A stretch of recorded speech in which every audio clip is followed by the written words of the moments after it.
You're supposed to snap it? Snap it, pull it.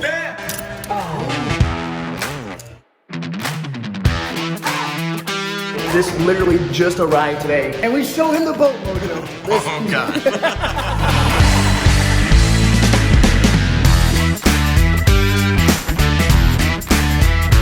What this furnace does is to solidify it into a solid metal.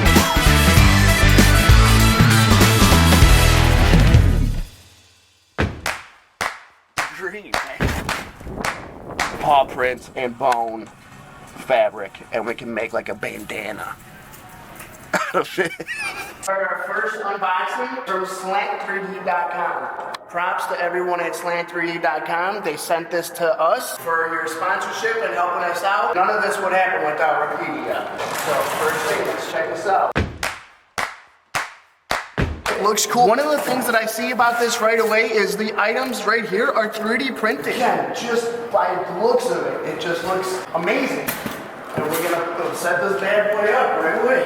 See here, even the fan shroud is 3D printed.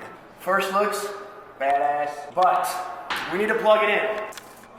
It looks like we got a control arm here where we can control the heat.